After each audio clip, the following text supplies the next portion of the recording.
Bueno, mira, es una guía que la encontré, te digo, prácticamente estaba tirada.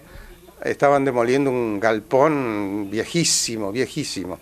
Y me llamó la atención, soy un poco medio fana de estas cosas, juntar cosas antiguas o algo que en fin, tengan historia, ¿no es cierto? Que vos decís, pucha, hay cosas que se han ido perdiendo y es una picardía.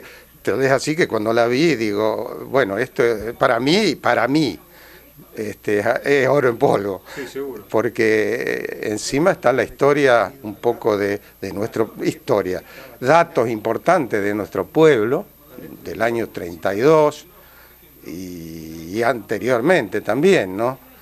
Ya te digo, cosas que hemos venido escuchando de nuestros antepasados, de gente que tenía tal oficio, hacía tal cosa, y gente que, por suerte, bueno, yo no soy tan jovencito, pero gente que la alcanzamos a conocer, que así la alcanzamos a pescar antes de que faltaran.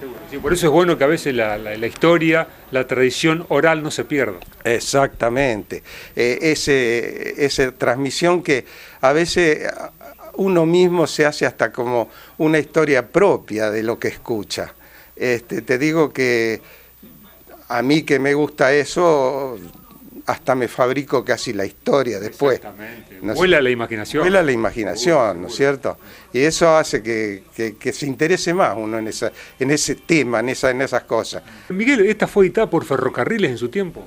Los datos que incluso dan datos de la cantidad de boletos que se despachaban, de pasajeros que llegaban y pasajeros que se iban, de cargas que traía el ferrocarril en esa época, nada que ver con lo que es ahora, que hay camiones y todas esas cosas, pero todo venía por ferrocarril, casi la gran mayoría de las cosas. Y los datos que están en cada pueblo que está en esta guía, hasta ese dato.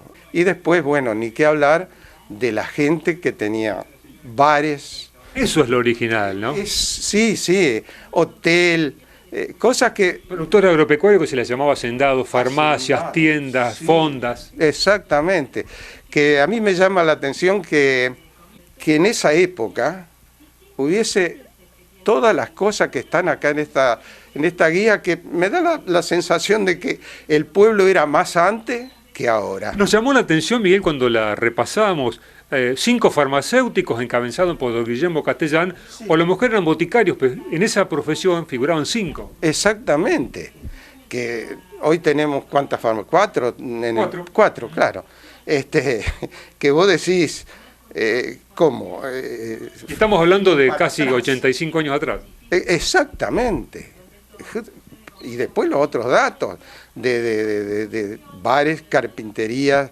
Está bien, acá en Correa, de carpintería hubo un momento en que había casi 60 cuando nos descuidábamos. No de Correa solamente, estaba Berreta, que hoy en día, no sé, es un páramo, porque no quedó nada. Te lo digo un poco porque me tocó vivir hasta los 5 años. Bueno, y eso apuntaba Miguel porque hablábamos de Correa en primer lugar y segundo Berreta, que cobró una importancia muy particular hace días atrás cuando en la revista Viva, que a nosotros llega por medio de Clarín, allí salió hasta en la tapa Berreta, ¿no? Cómo es vivir en un pueblo fantasma, a lo que vos estás haciendo referencia, pero entremos ahora en esa historia porque a vos te toca muy de cerca y quiero que nos contés por qué nos toca de cerca. Bueno, lo que pasa es que yo viví, o sea, empecé a caminar en Berreta y viví hasta los 5 años. Y bueno, me acuerdo de cosas que así que quedan como tipo fotografía. Mi papá estaba, como yo lo digo en la revista, era el comisario, y bueno, vivíamos donde era la comisaría, que hoy no existe más, se demolió, que estaba pegada a la canchita de fútbol, que hoy los muchachos van a practicar fútbol semanalmente. Claro, recuerdo que, por ejemplo, entrando acá en el primer pasonivel, ya entrando en la calle, o sea, cruzando el paso a nivel en la calle siguiente, en esa esquina. En la calle principal. En la calle principal, en la calle del centro. En esa esquina estaba la carnicería de Pozzi. Sí. Estaban los Pozzi. Después vos seguías avanzando hacia el lado del río, había un baldío importante y ahí aparecía la casa, una antigua casa, que era de los Antunes, el portugués Antunes. Ahí prácticamente yo he vivido ahí en esa casa, porque a pesar de que vivía allá en la comisaría, que estaba 2 o 3 casas más allá, pero yo ahí de los Antunes prácticamente con Alberto, David, Nilo, Ana, Esther y bueno, y la abuela, bueno, que me acuerdo, me hacía la sopa de... Exacto. Sopa de verduras que era muy rica. Claro, y tenía un color marrón que daba la sopa. Y yo siempre le decía que me hiciera la sopa con tierra. Y así, cosas de chicos. Miguel, ¿y te acordás un poco de la estación, el movimiento de trenes que había en esa época? Sí, el tren de pasajero pasaba a la mañana de los días viernes hacia Cañada y a la tarde volvía. Era el único tren de pasajeros, los días viernes. Después pasaban cargueros, eso sí. Los cargueros, recuerdo que bajaban las bordalesas de vino, que la traían de Mendoza. Yo me acuerdo como en un sueño. Y las vendía, por ejemplo, en la otra calle que está paralela, o sea, del otro lado de la vía, que está detrás así. Del lado norte de la vía. Exactamente. Ahí donde vivía Daniel Martini, en ese lugar. Claro. Que estaba la sucursal de la Sociedad Agropecuaria. Cooperativa, le llamábamos la cooperativa, que íbamos con mi papá a buscar el vino suelto, que me recuerdo que le daban el golpe al barril con la canilla de madera. Hasta me acuerdo de la marca del vino. A ver. Globo. Y había un globo grandote aerostático en la etiqueta de la bordalesa. Mirame eso. De noche, los vecinos, otra cosa que me quedó grabada, se visitaban unos con otros. Y vos en la noche, no había electricidad. Estaba el sol de noche, el sol de noche no a gas, sino que era a nafta o querosene creo que. Sí, algunos a querosene, otros alcohol, funcionaban, sí, viste, con una presión así. Sí. Y bueno, vos a la noche, a la hora de cena o antes, se veía las noches de verano, por allá una luz que iba caminando, que era una familia que iba a visitar a otra. Al otro lado vos veías pasar otra luz que se iban a visitar entre los vecinos. ¿Habrá nacido ahí la historia de la luz mala? De la luz mala, sí. No, estas eran luces buenas, porque, te digo, eran los soles, porque iban iluminándose con el sol de noche. Sí. El patrullero era el caballito que tenía mi papá, que se llamaba Chaparrón, hasta eso me acuerdo. Y una jardinera. Ese era el patrullero. Los móviles. Los móviles.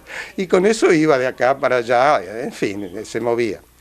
El calabozo, bueno, no sé si alcanzaste a conocer a la comisaría que estaba, yo te digo, tenía al frente hacia la calle, todo, pero al fondo, en el patio, había un lavadero que tenía 2x2, ponele más o menos un tamaño así, donde mi mamá lavaba la ropa, todo, pero estaba solo, aislado allá, en el medio del patio, me recuerdo ese lavadero. Y una vez me acuerdo que llevó, así como una cosa así fugaz que me pasa, un borracho. Y lo encerró allá en el lavadero y quedó encerrado hasta que se le pasó la curda. El que estaba junto con él era don Quevedo. Don Quevedo vivía de donde yo te digo que está Los Antunes. Al costado había un portón que se metía un caminito unos 100 metros allá al fondo. Y allá tenía la casita Quevedo con todos sus hijos y la señora. Miguel, y también, bueno, el Club Deportivo Berreta, la escuela con muchos alumnos por aquel entonces, la capilla. Sí, la escuela. El chalet de María Luisa Correa. Sí, no, bueno, yo empecé la escuela allí. Empecé hasta primer grado hasta mitad de año, después nos vinimos a vivir a Correa. Me quedó la imagen,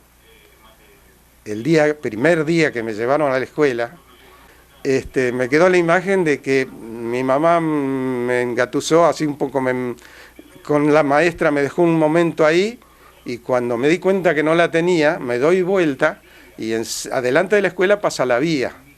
Y la veo a mi mamá que justo cruzaba la vía que se iba. Bueno, fue una cosa que el club Berreta, el esportivo, que tenía la pista de baile atrás. Los bailes, me acuerdo como en un sueño, no estoy tan seguro. Estaban los galpones del ferrocarril, que eran más o menos parecidos a los que tenemos en Correa. Después se demolió todo, se sacó todo. Ahí se hacían los bailes. Ahí se hacían los bailes. Yo eso no estuve presente en ningún baile. Me acuerdo que venían de acá de Correa los muchachos al baile, y me acuerdo eso, que se hacían ahí en los galpones del ferrocarril. Mi padre, donde está la cancha de fútbol, que estaba pegada a la comisaría, tenía 2 parvas de pasto, de esas parvas que eran largas, que parecían galpones. Bueno, una tarde de verano, con mi hermano y uno de los hijos de Quevedo, jugábamos. Miraba hasta de lo que me acuerdo de eso, como una foto. Jugábamos a que teníamos en una botella, la botella era esas azules de Magnesia Philly, que tenían una boca grande. Bueno, ahí teníamos agua y tirábamos en la parva, en el pie de la parva, jugando que era querosén. Pero teníamos fósforo. Mi padre, nadie sabía. Era la hora de la siesta. Tirábamos, no pasaba nada, era agua, no agarré. Por ahí agarré una cosa seca y empezó. Se quemó todo, no quedó nada. Yo disparé, me escondí bajo la cama y sentía la bomba que que para sacar agua, todos los vecinos, era todo un revuelo. Bueno, pasó todo, después no me podían encontrar, era el otro problema. Hasta que me hallaron bajo la cama, que yo estaba, que digo, bueno, acá me matan. Bueno, el que se acuerda de esa historia, acá está el pirómano responsable de aquel entonces de haber incendiado la parva. Sí, así fue, y estoy seguro que un berretero viejo de esto se acuerda. Miguel, muchísimas gracias por esto. Gracias por la visita, Luis. Un gustazo.